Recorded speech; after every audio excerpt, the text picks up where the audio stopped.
Today, we're taking a look at how to join 3 different tables within SQL. Our first example is going to join on the same exact column. The other example is going to join on different columns. That way you have experience in 2 different methods.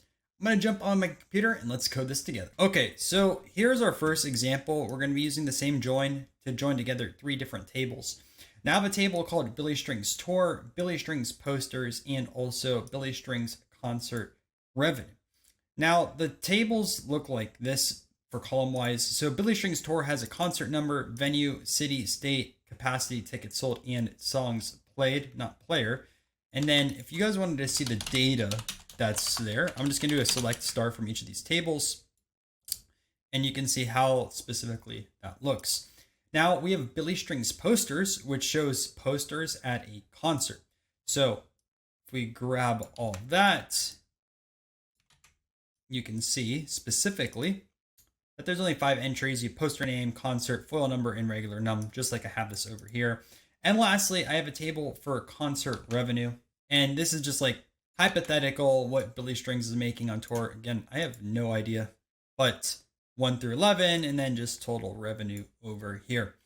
So the objective is really to show all 3 of these tables, right? So what we're trying to find is Billy Strings Manager wants to see the numbers related to his past 11 concerts. These are all going to be in the Billy Strings Tour. If you take a look at this over here, it shows concert 1 through 11 and has this data over here.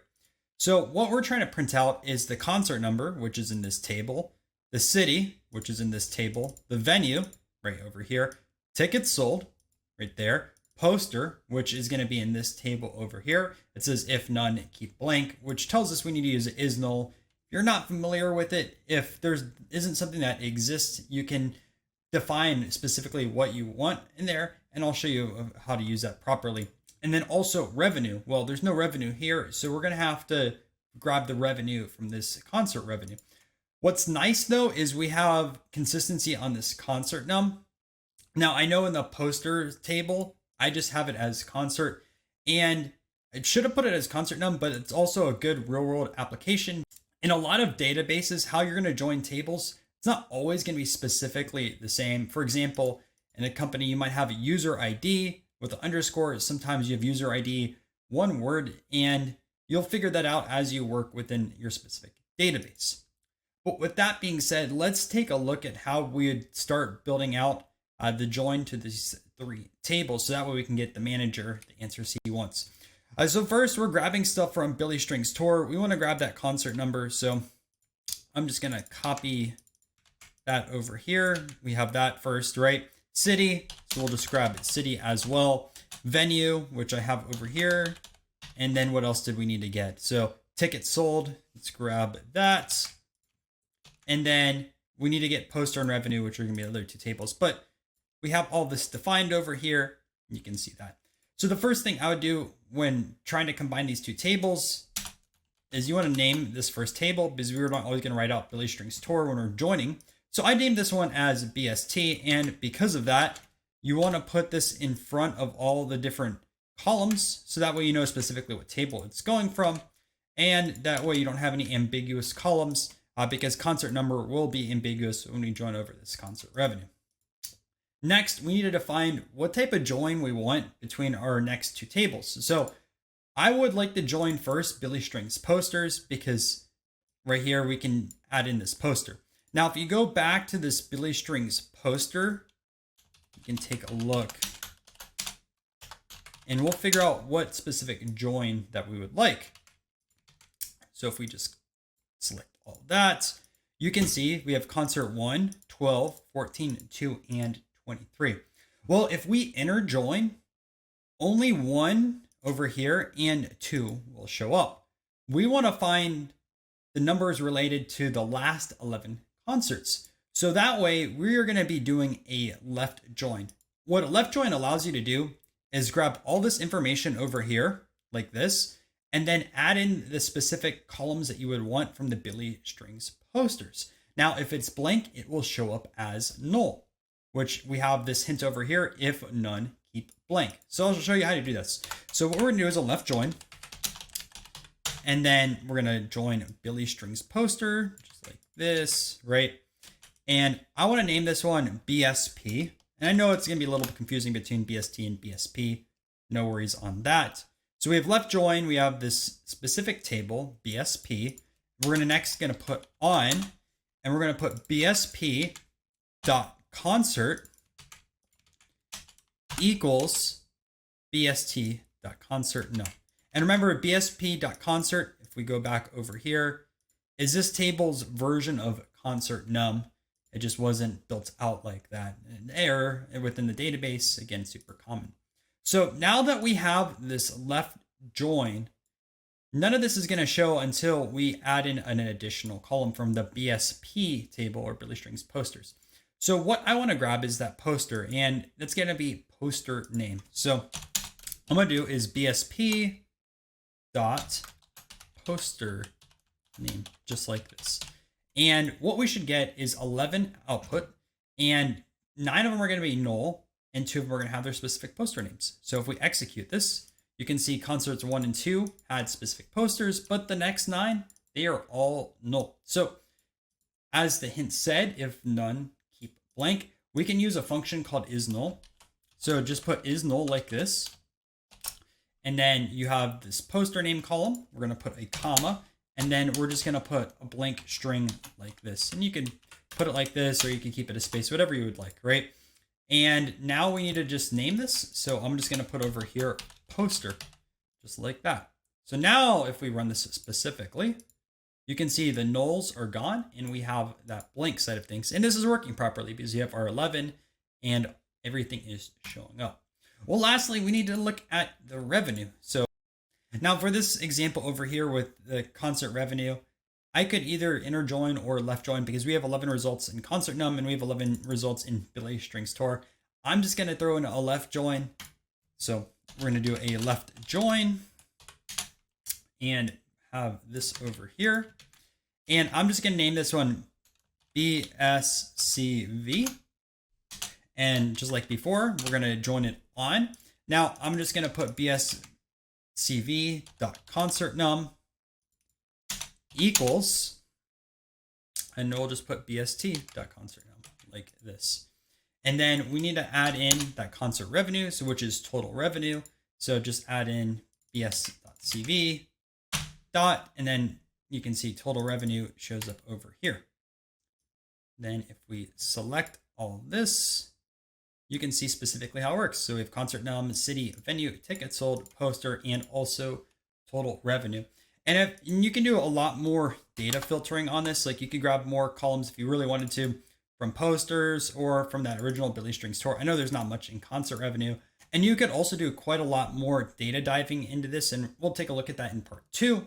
But you could grab more stuff from Billy Strings tour. You could start grouping by the specific states, seeing revenue per state. You could also take a look at how many songs were played on a specific tour date, see if that relates to revenue and different things like that if you really, really wanted to. But again, we'll be going over that in part number 2.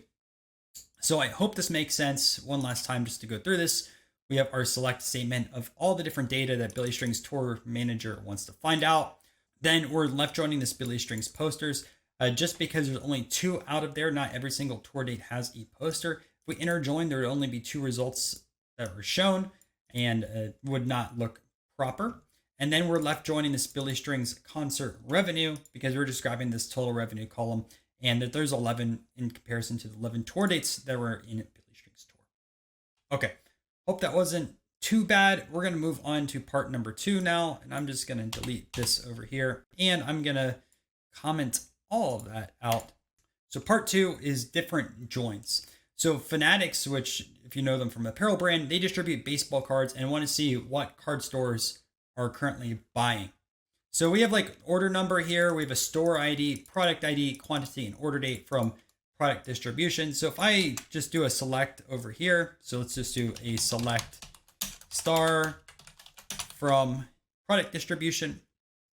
You can see how that's here. We have an order number, we have a store ID, product ID, and then the quantity as well as an order date.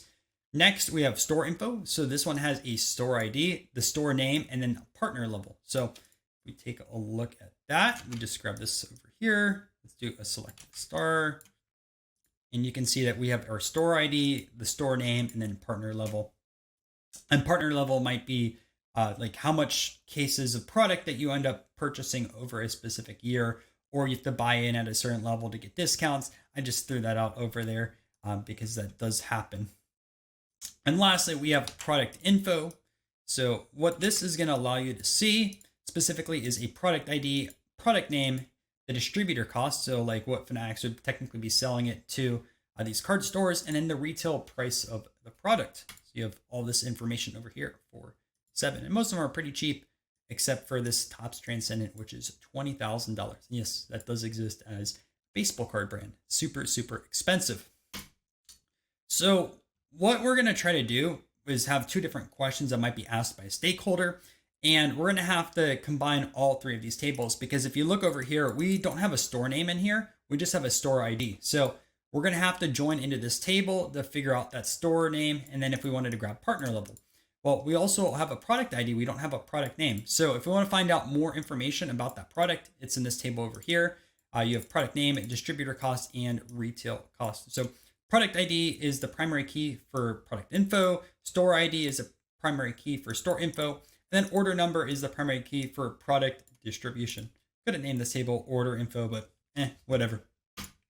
So with that being said, let's take a look at our first question. So what I want to see in this one over here, I'm being told I want to print out the orders from 5/26. So we want to output the store name, product name, and quantity order. So let's think about specifically how you'd start. I'm just going to copy this select star over here, and I'm going to start on this product distribution. Okay, so we have all this info over here. First thing I know is we need to have this order date being 5/26. So I'm just going to put that over here. So where 2023 05/26, just like that. And then if you run this, you can see that there's only going to be 10 orders. And before we actually take a look at the next part, we actually need to name this table. So I'm going to name this as PD. And then we can start taking a look at joining over these store IDs. So what I'm going to grab is the store info, because we need to output that store name. So select star from store info. And we need to grab this, but we can actually join these on store ID. So what I'm going to do, and just as a heads up, all of these store IDs are going to be present in this product distribution table. So it's okay to interjoin these, or you could really left join it. Doesn't really matter in this instance. So for this copy, I'm just going to do interjoin, and then I'm going to interjoin the store info, and I'm going to name this SI on SI.store. Oops.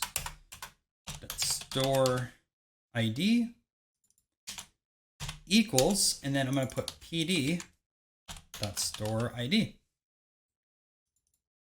like that. So our store IDs, and again, as I mentioned earlier, in databases, your IDs aren't always going to be the same. Have that happen all the time. We're underscore versus like that, and you'll get used to it. So next, if we select the star, you can see that there's only 10 over here. So this time we do have the store name and a partner level as well as store ID over here twice. So 11, 11, 11, 2, 2, 3, 3, and you can see everything will line up. And I know the first one, I started building this out from the beginning. We're just going to have our joins first, and then we'll grab the specific output that's needed, this name, and then quantity order. So next, we're going to grab product info. So again, like above, made sure everything that was in product distribution is in the product info table. You can see that there's 7 products, and we're going to join these on this product ID. So kind of like the same thing as before, we can do an inner join. I'm just going to grab this, paste that over here, name this as PI, and then let's start writing this out. So we're going to have PI dot product ID, and we're going to have that equal to PD dot product ID, and you can see that populates down over there. We select it. again, 10 because everything shows up. So it didn't really matter if you did a left join or inner join. And just to show you guys as well, if we left join both of these, 10 results as well. So did not specifically matter. And you can see store ID 5, 5, product ID 1 and 1. And that'll line up all across the board, right? 7, 7, 1, 1. But I'll just move these back over here to inner joins and run that again. Okay. So what we need to do now is output the store name. So we have store name over there, which is in your store info table. So what I'm just going to do is si.store name. Then I need to have the product name, which is in our product info table. So pi.product name. And then lastly, we need to have the quantity ordered, which is in our product distribution. So that's just quantity. And then, so we'll have pd.quantity.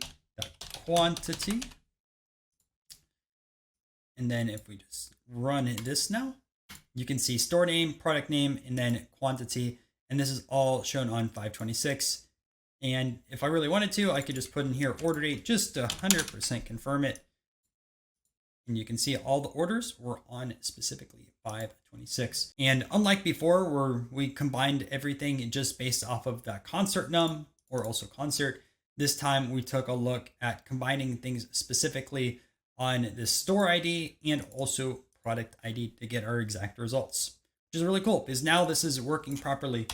And question number 2 is going to be a little bit different. So there's a lot that you could really analyze with this data set. And maybe I'll do some more in future videos. But question number 2 is we want to sum the distributor cost, sum the product cost, sum quantity ordered for all products per card store. So this time we don't care about this order date. So I'm going to delete this over here. And if you want to pause the video and give this a shot, go right ahead. Otherwise, I'm going to be building this out now. So I'm just going to scrap all of this. I'm just going to do a select star again. And let's start thinking about this. So we have all this info here, which is going to be 20 in general. And we're going to do, it says all product per card store. So this is telling me that I need to group by a card store. So I'm just going to go down here and group by and do store name. And then above, instead of a select star, I'm going to do store name. And then what we can do also is sum, and then we could have over here distributor cost. Then we could have sum of the retail cost. And then lastly, we could do another sum over here. And I'm just going to do sum of quantity. And I think that's everything I asked, right? A distributor cost, which is here, product cost, which is the retail cost, and then quantity ordered, which is that. And then it's going to be grouped by card store. So we have the store name here in the front left. You can put it over here at the right, but I just prefer to have it over here. And then we have our group by for store name. And the only thing I would recommend as well is actually labeling these specifically. So product distribution PD, that's with quantity. So I'll put that over here. Product info PI, we're going to have to grab that for retail costs. And then also distributor cost, specifically like that. And then the store name is going to be from store info. So si.store name. And I think this should be good to go. So you just select all that over here and you can see store name. And I didn't label these columns, so I should do that also over here. And I'm just going to label this as distributor costs, this, and you can either put as, or you could just write this afterwards. Either way, so like if you did as, it would show up like that. I'm just going to copy this. We're going to put here, retail, and then as quantity ordered. And if we run this once again, you can see store name, distributor cost, retail cost, and also quantity order. And then if you wanted to, you could like order this type of stuff, which is kind of cool. So you could do order by, and then if you really wanted to, let's say, for example, you wanted to order by total distributor cost. So you can just throw this function down over here. And then you can see, right, 325 all the way to 22. And then you could either do like descending or ascending. If I was over here, I'd do descending, and you can see who spent the most amount of money distributor wise. Does that equal also the retail costs, right? You can see retail is 27,835 versus there. You could also do quantity. So same exact thing, right? We can throw this over here. And this starts getting into a little bit more in-depth analysis. So you can see like 26, 23, 17, 17, and 11. You could also do some calculations and different things like that. Again, I think I'm going to do that in another video. But you can see specifically how you can join these three tables. We're just joining over here by store ID and also product ID. And if I was writing this build out in like a stored proc or at a work setting, just to show you guys really quick how I would format this one, because it's not the prettiest in its current state, not gonna lie. So what I would do is have each of these over here like this. That way, if someone's reading this code, they can specifically see what's going on. So we know we have a select statement, and then we have these four over here. Then we have our from. Now these inner joins, I would tab over as well. So you can see specifically our first join, and then we can see our two other joins over here. Some people are going to be lazy and just write join like this. I'd prefer just to have inner join just to see specifically what is going on. So have that over here. And then we have our group by statement and also order by. And the readability is so much better on this in comparison to having all this over here, this over here. Now I can take a look at this query and specifically see what is going on. Hope you learned something new in this video. If you did, make sure to subscribe, as it does help grow the YouTube channel. By the way, I have a video that I just recently uploaded on case statements right here. You should definitely go watch that now.